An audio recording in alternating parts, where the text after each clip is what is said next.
Hello, everyone. Welcome back to another episode of the UNathletic Podcast with your host, CJ, aka yours truly. Once again, I want to thank you for tuning in. Please like, share, and subscribe. Please also hit the notification button so you don't miss out on any content from the podcast. Now, on today, which is a very special day, it was the NBA draft, and very much excited about that because, as I've stated before, I am a draft nerd, and specifically when it comes to the NBA draft, I am very plugged in and tuned in, and I like to pay attention to the prospects coming out and things of that nature. And the fun thing about the draft for me is always the unexpected and anticipation of it coming, right? Just like what happens, because sometimes it's, a little bleh because a lot of things that happen are expected, and there's some things that happen that are unexpected. But this draft in particular this year had many surprises, and there were moves that were made. Nothing major, but moves were made. And so on today's episode, I just want to talk to you guys about, my reactions, because I reacted all throughout the draft on Twitter. So if you want to go check that out, go ahead and follow me on Twitter at CJ the UnAthletic. Again, that's at CJTheUNATHLETIC. CJ the Unathletic. I reacted, like I said, all throughout the draft. Specifically in the first round, I retweeted out a lot of the picks for the second round. But very, very much a very fun draft this year, and was very intrigued by what I saw. So let's get right into it. Starting off with the first pick, right? The first pick in the NBA draft ended up being Paolo Banchero out of Duke, forward/center. Very, very, very skilled player. Somebody that I was also intrigued by in the draft. A guy who can score. Not necessarily a good defender per se, but that's not something I believe is something that needs to be terribly concerned about, because for those who don't know, defense is one of the harder things to learn when you go into the league. It's just something about defense that makes it challenging, especially when you come into the NBA where you have some of the best athletes and some of the best basketball players on the planet. So most college prospects and most NBA prospects, when coming into the league, are not very good defensively. And even if they are, there are ways to go as far as improving and becoming a capable defender on the NBA level. I'm not going to go through this whole thing pick by pick, but I do want to just talk about at least the lottery in particular. Number 2, Chet Holmgren goes to OKC, which is something that I very much expected. I like the fit for Chet in OKC. I think that it made a lot of sense with him playing alongside Chet Holmgren and Josh Giddey, and him having that level of playmaking next to him, which makes his job on offense much easier. And then he will help them immediately on the defensive end. As if you watched Chet Holmgren at Gonzaga, he was an incredible shot blocker, and played some solid defense at Gonzaga. So, if you haven't seen Chet Holmgren, go ahead and check out his highlights. I'm pretty sure OKC fans are very excited about Chet Holmgren, just as much as Orlando fans are excited about Paolo Banchero. So, very, very intriguing with Chet. I think I know a lot of people are concerned about his frame and things of that nature. I personally believe that because of the playing style that he has, I don't believe that his frame is going to be that much of a concern. And I do believe that even so, that when he begins to put on weight, he may not get bigger as far as like he may not fill out. He may not get any larger than what he is now, but I do believe that he'll gain wiry strength, which means he'll probably still be slim and slender. But as soon as he packs on that muscle, you'll feel the immediate strength that he has. It may not show, and he may not, he may not fill out like an Anthony Davis or even a Giannis Antetokounmpo, but he definitely, I believe, will have some wiry strength. Now, to the third pick, Jabari Smith, which to me was the surprise, just because I was convinced that Jabari Smith Jr. out of Auburn was going to go to Orlando as the number 1 overall pick. But what I will say is with this pick, I do believe that Jabari Smith is actually a steal. And I know that sounds odd to people at 3, but the reason why is because I believed that he was going to go number 1. Secondly, I just think that he's a great fit and he gives you a front court scorer alongside Jalen Green and Kevin Porter Jr. So this actually works out perfectly for the Houston Rockets, who were initially, prior to the draft, slated to get Paolo Banchero. But it seems that Orlando basically was throwing smoke screens and convincing everyone in the league and even fans that they were going to pick Jabari, and ended up picking Paolo Banchero with the number 1 overall pick. And now Houston has had Jabari Smith fall into their laps, which I do believe, again, is great for Houston. This is not a bad thing whatsoever. I think that Jabari and Jalen Green are going to play great alongside each other, and Houston now has 2 J's in their corner. You have Boston, who has Jason Tatum and Jaylen Brown, and then now you have Houston, who has Jabari Smith, and Jalen Green, 2 J's. Those guys are going to be very good in the future for the Houston Rockets. So Houston fans should be very excited about getting Jabari Smith, who was touted as the number 1 overall pick in the draft, that many had slotted as the number 1 pick. Now, to round out this top 5, you got Keegan Murray, who went to the Kings. Now, I know there are a lot of Kings fans who are not happy with Keegan Murray getting picked there. Now, I will say this, from just my personal point of view on it, I believe that it made sense for Sacramento to draft Keegan Murray for the simple fact that I did not believe that Jaden Ivey made sense. And prior to the draft, I believe Jaden Ivey made it very clear that he did not want to go to Sacramento. And also, while looking at things in the process of the draft, when it was coming up, I found out that Jaden Ivey did not work out, nor did he give the Sacramento Kings his medical records, which is something common for draft prospects to give organizations when they meet with them or when they practice or when they work out for them. And surprisingly enough, Jaden Ivey did not do that, which made it very clear he did not want to be drafted by the Sacramento Kings.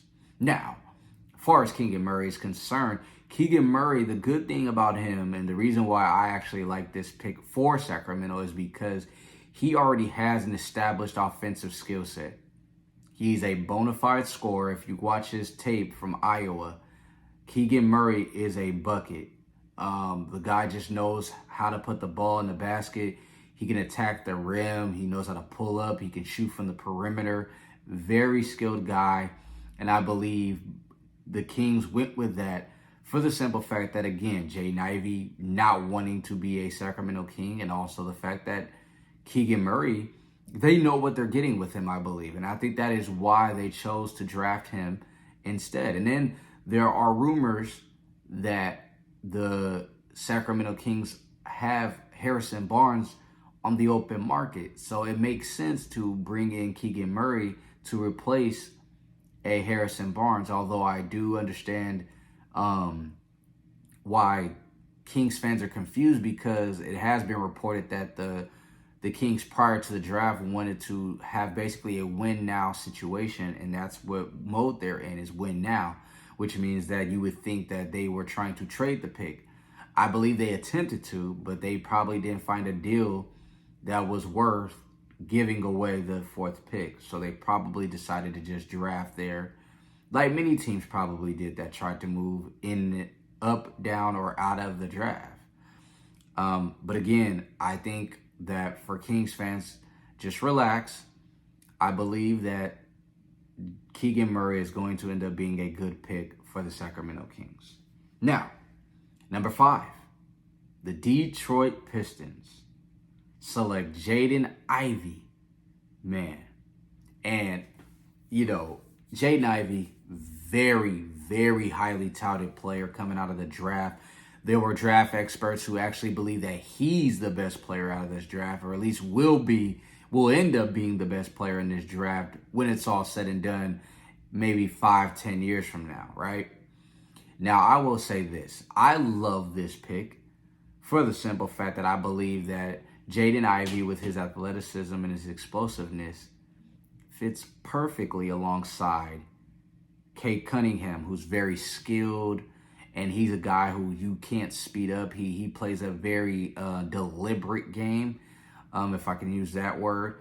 But you have Jaden Ivey, who is someone who's very, very athletic, very explosive, and who can score as well. And I believe he will show his ability to shoot the ball in his range when he gets into the NBA.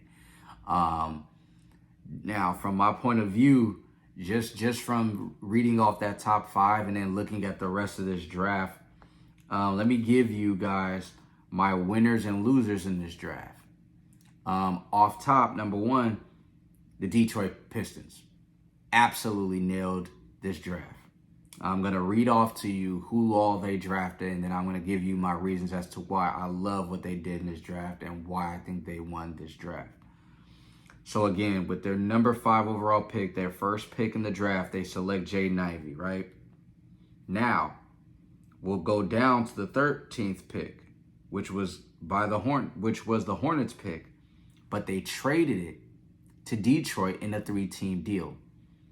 Jalen Duren from Memphis was selected here and is now on his way to Detroit. Very, very, very good pick. I love it for the simple fact that Jalen Duren, rim runner, athletic. There's a lot of comps to Dwight Howard, more so because of his physical stature and build. But I really like Jalen Duren because coming out of Memphis, you know exactly what he is. Like I said, he's a rim runner. He's going to be running to the rim. He's going to be a vertical spacer, which means he's going to be a lob threat because he is athletic, and he's going to block shots. He's not going to have too much that he's going to have to do. I think they're going to simplify his role and make it very easy for him. And he's going to fit great with Jaden Ivey and Cade Cunningham. I can see that pick and roll happening. It's going to be incredible. I really like what Troy Weaver is building in Detroit with the Pistons. They look very scary for the future. Now, let me see. Let's also look here as to who else Detroit drafted. Really, it's those 2 first-round picks that I am really enamored with. As far as in the second round, they did something interesting. They did go and get Gabriel Procida. I hope I'm pronouncing that correctly. Who's also a very intriguing international overseas prospect that they picked up. Again, a lot of these guys that were drafted, I am telling you guys, especially if you're a fan of these teams, just go and look at their tape. Don't overreact and don't panic. Just don't panic. It's going to be fine. I saw a lot of overreactions on Twitter, and people were just like, oh my God, whether it was negative or positive. And it's just like, you gotta show patience, right?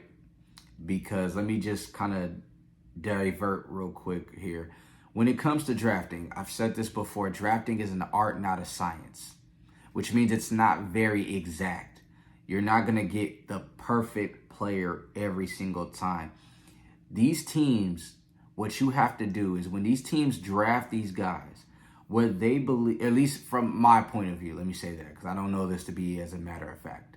But from my point of view, I believe that when these teams draft these guys, they draft them because, number one, is what they see from them, whether it's in workouts, on tape, or whether it's through interviews and things of that nature. But it's also the fact that these teams are entrusting their developmental league or developmental staff, and their coaching staff to make these guys into the players that they believe that they can be, are, and will be. So, we can't as fans, we can't overreact when our teams draft certain guys. Now, granted, yes, if you are a fan of a team and you believe that your team's developmental staff is not good, understandable. But again, sometimes some players, they succeed in spite of that, right? Like, there are players who they just work their butts off to be great, or to be good, to be productive, to be a rotation player in the league. And so that's just CJ's friendly advice to all fans. If you are uneasy about what your team did in the draft, or if you don't like what your team did in the draft, or even if you're overly excited about what your team did in the draft, just bring it down, watch highlights, have faith, and don't overreact to every mistake or every highlight or every low light that every prospect has and every guy that your team has drafted. And another side note here, let me congratulate all 58 players that were drafted into the NBA on today. Draft night is a life-changing night for usually 60, but because two teams had to forfeit their a second round pick, 58 guys were drafted, and 58 young men's lives were changed and families were changed on tonight. And so I just want to give a hand clap and applause, because it's beautiful during the draft to see these guys and the emotion that they feel and the emotion that comes from their families because of all the hard work that got put in order for them to get to this point, to become a professional athlete, to be drafted into the NBA, or even the NFL, or whatever other professional league it is that you get drafted into. It takes a lot of hard work. And so big applause and big ups to all 58 guys that got drafted on tonight. From the very first pick to the 58th pick, congratulations to every single one of you. And good luck in the league. Now, another team, in my opinion, that did well in the draft. Let's look through here. You know what? Real quick, let me just address what the Warriors did in the draft. Because I'm a Warriors fan, right? And of course, y'all want to hear what CJ has to say about what the Warriors did in the draft. Well, first of all, with the 28th pick in the 2022 NBA draft, the Golden State Warriors selected Patrick Baldwin Jr. Now, Patrick Baldwin Jr., coming out of high school, was the number one rated prospect, number one rated player coming out of high school. He's 6'9". I believe he has like a 7 foot, maybe 7 foot plus wingspan. Don't quote me on that. Gonna have to look that up, honestly. But very intriguing prospect. Plays forward. He's very skilled. He's a shooter. He cuts to the rim very well. He's a slasher as well. He's very skilled offensively. Let me just throw that out there for y'all. According to NBA.com, they have him listed as a forward, and he's 6'10", 231. And he's got a 7'1" and 3/4 wingspan. Okay, just so you guys can get his dimensions. But the reason why I like this pick for the Golden State Warriors, because although prior to the draft and leading up to the draft, I was hearing that the Warriors were trying to trade this pick, and they were unsuccessful clearly in doing so. I love who they took here because Patrick Baldwin Jr., very skilled guy. He struggled during his lone season in college at the University of Wisconsin-Milwaukee. But many attribute that to him being injured, and he was injured for a majority of the college season. Now, fast forward to the draft combine and workouts. It has been noted that right after the draft that he was still dealing with an ankle injury, which may have impacted his performance at the draft combine and his performance in workouts, because many teams were discouraged by his athletic testing numbers, his results when he tested for doing the athletic tests. He didn't jump very high. His speed was low as far as numbers go. But I believe a lot of that is due to the fact that he was still dealing with an ankle injury. And I just read on Twitter earlier, prior to recording, that Bob Myers is saying that he has not been cleared yet for Summer League, and that Rick Celebrini, who is the Warriors' medical team doctor and I believe trainer, he is going to just take a look at PBJ, and he's going to make sure that he's clear for Summer League. Now, I know a lot of people hear that and they're just like, well, CJ, how can you be excited about that? Here's why. Because Patrick Baldwin Jr. could potentially end up being a steal. And I'm talking about a steal in the form of a Michael Porter Jr. And I understand when I say this, I'm not saying that Patrick Baldwin Jr. is Michael Porter Jr. That is not what CJ is saying here.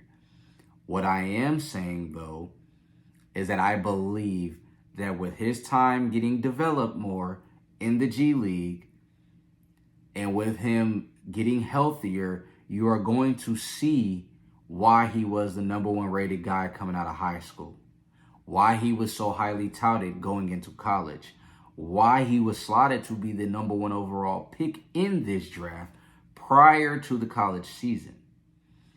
And I believe he's shown enough that you can have, as a Warrior fan, you will have faith in what Bob Myers is doing in drafting Patrick Baldwin Jr., and you will see the potential, because I see it. I honestly believe he's going to be very good for the Warriors, and I believe he's going to end up developing very well under them, because he's going to have Kenny Atkinson. He's going to have, I forget the other coach's name. But the Warriors have a very good development staff, a player development staff. They have done wonders with Jordan Poole. They've done wonders with Andrew Wiggins. They've done wonders with Jonathan Kuminga, Moses Moody, and eventually a James Wiseman, who we will see. So I just personally have faith in the front office, and I have faith in the player development staff at Golden State, that Patrick Baldwin Jr. is going to end up being a steal at the 28th overall pick.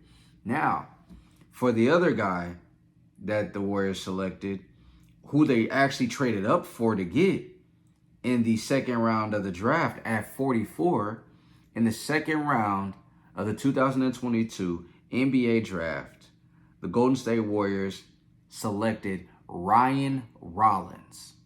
Now, Ryan Rollins, guard, 6'3", according to NBA.com, mind you. 6'3", 179 pounds. This guy is a walking bucket.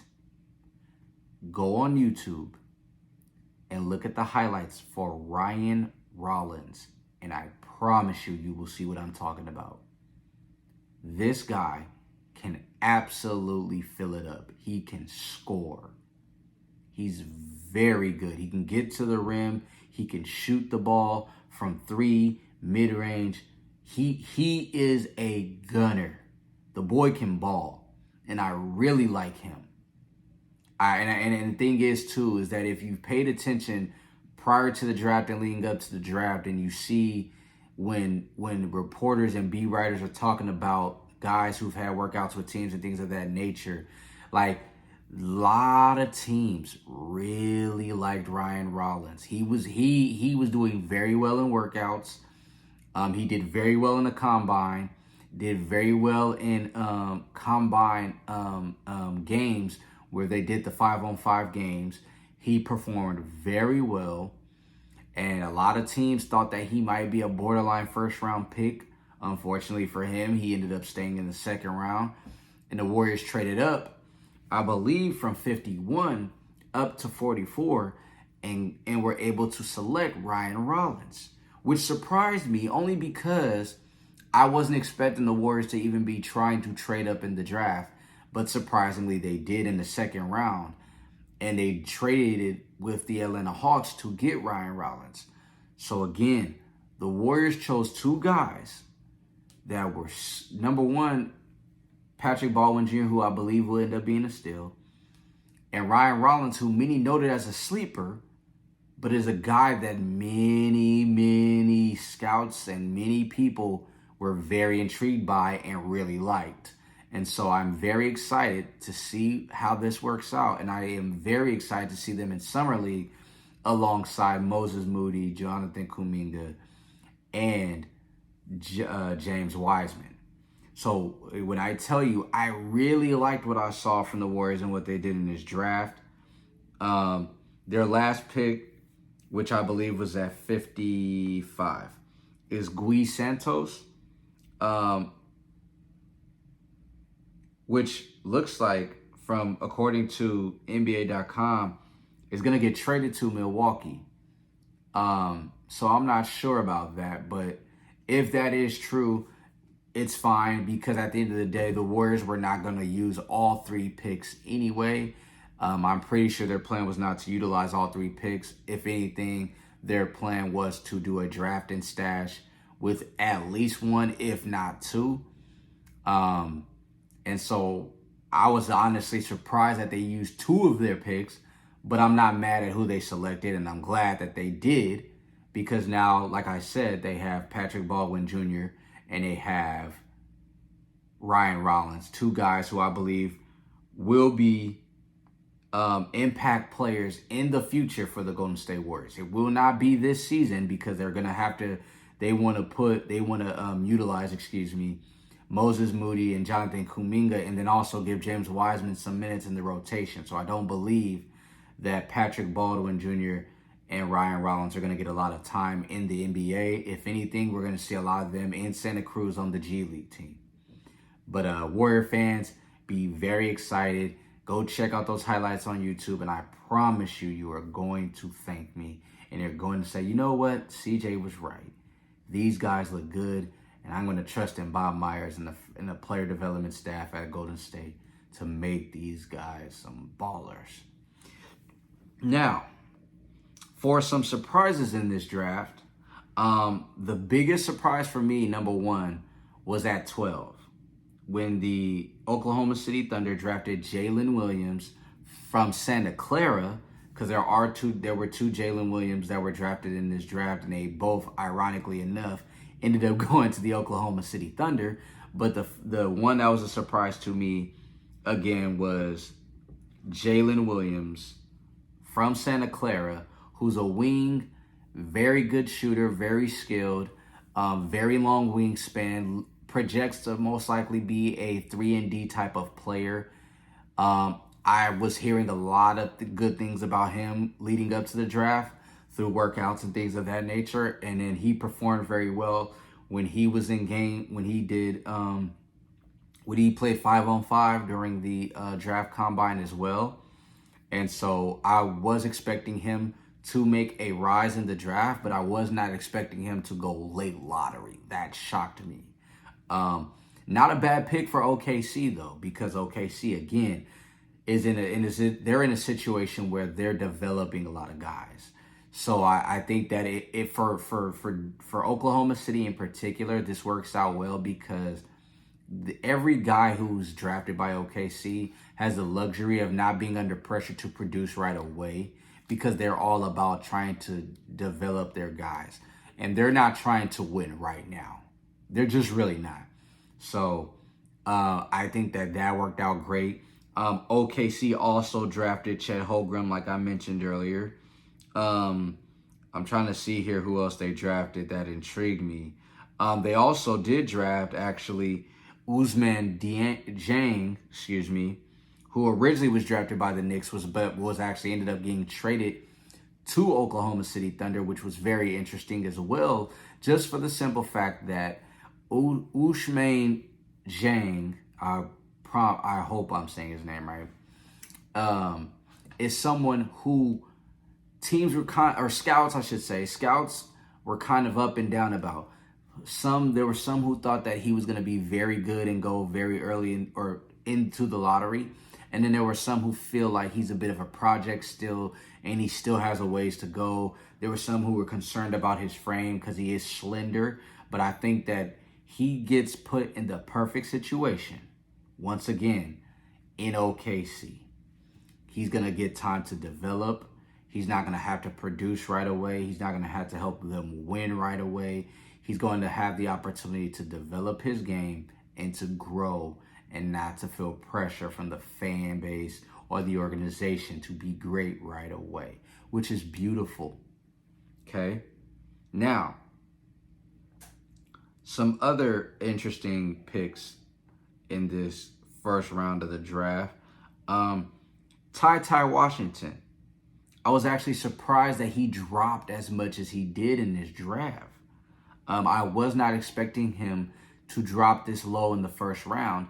And according to NBA.com, it looks like Ty Washington, who was originally drafted by the Memphis Grizzlies, is actually headed to Minnesota. Again, a lot of these trades that happened during the draft, just so you guys understand this and know this, those trades are not always immediate as far as like when teams draft.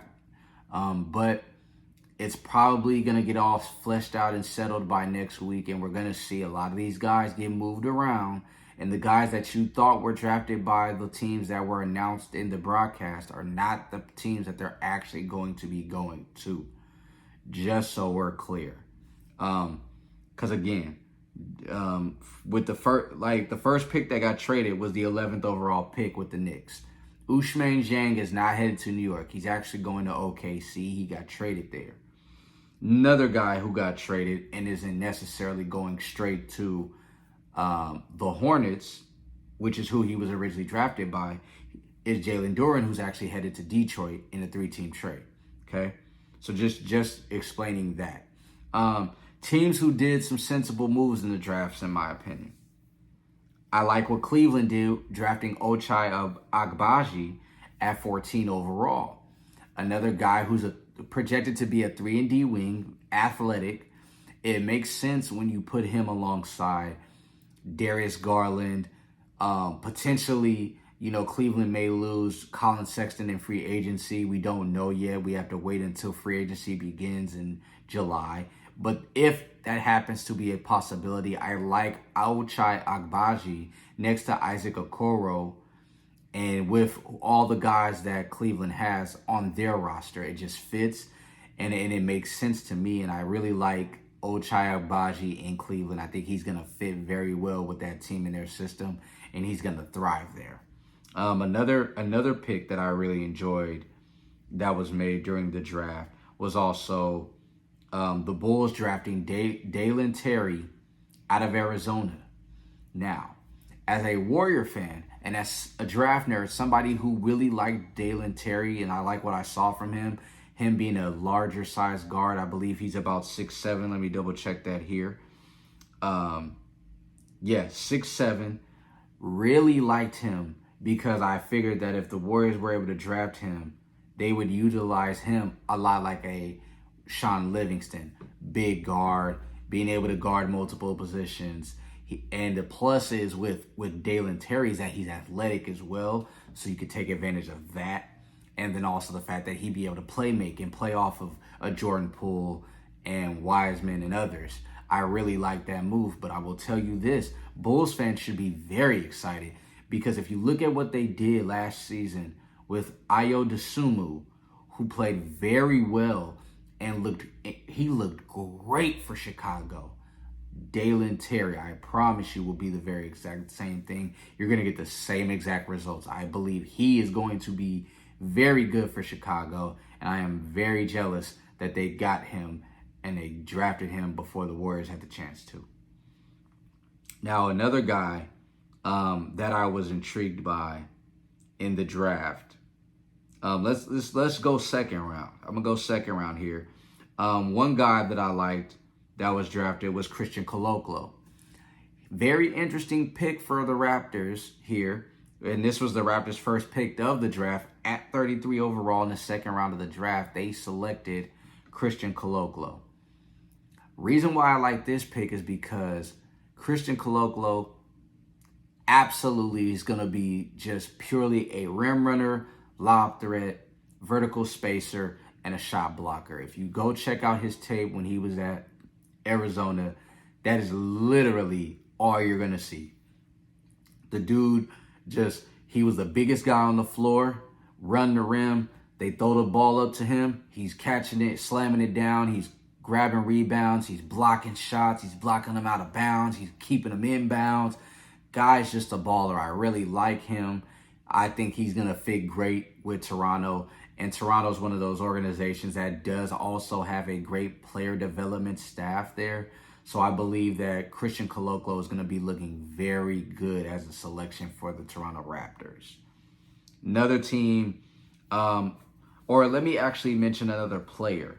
Another player that I was shocked by that dropped as much as he did in the draft. E.J. Liddell out of The Ohio State University. E.J. Liddell went second overall, or went in the second round, of the draft. Went 41st overall to the Pelicans. Pelicans got an absolute steal here. E.J. Liddell is going to end up being somewhat similar to what Herb Jones was for them last year. He's going to be an instant rotation guy, and he's going to produce immediately for them. And that's just my belief. That's my prediction. Because E.J. Liddell is a very heady player. If you watch him, again, check these guys out on YouTube. Go check out E.J. Liddell. E.J.Liddell. Liddell. E.J. Liddell, very good player. He's about 6'7", I believe. Long wingspan. Playmaker at the forward position. Also can score. Very, very good rebounder.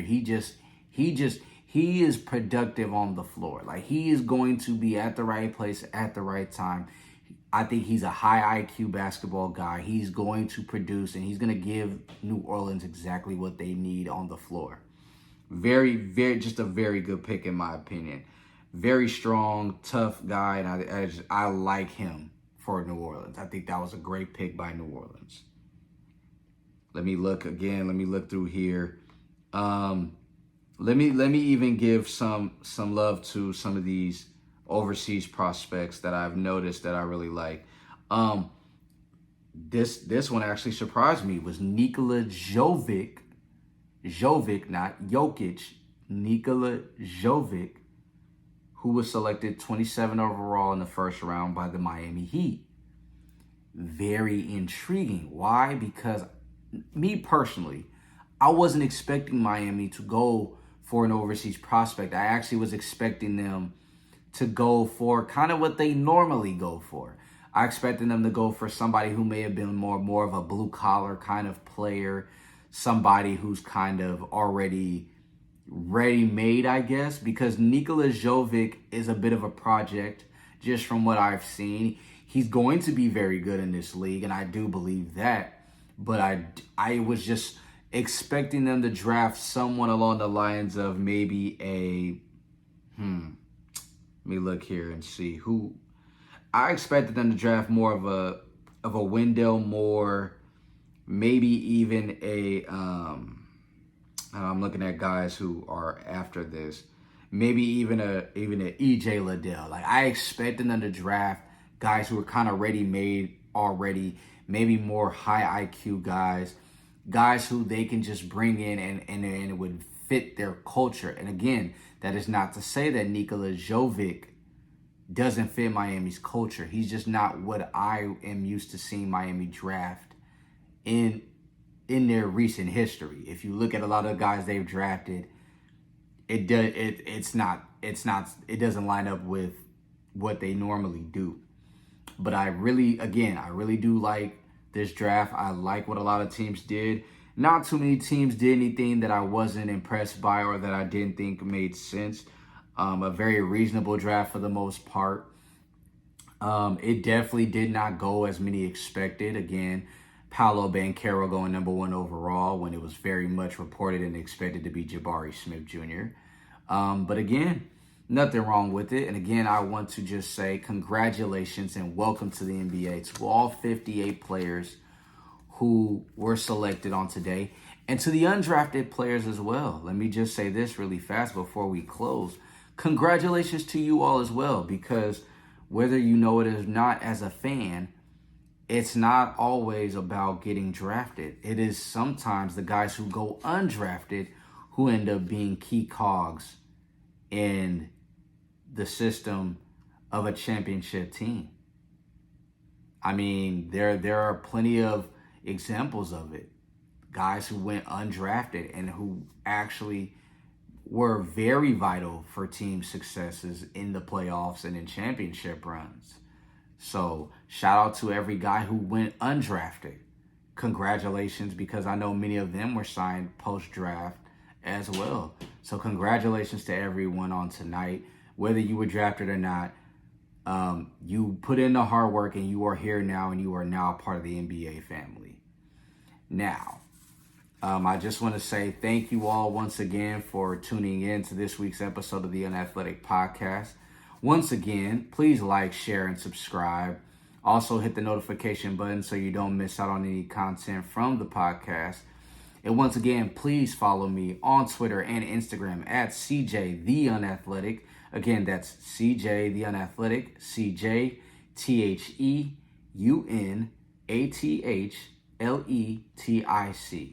Again, I want to thank you all for tuning in. I hope you enjoyed the draft. Once again, fans, do not overreact to these picks.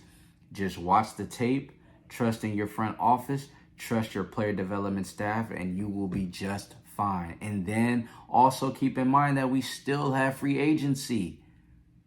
And that is something we will definitely be talking about in the next episode of the UNathletic Podcast. So I'll see y'all when I see y'all. Peace out. I'm gone.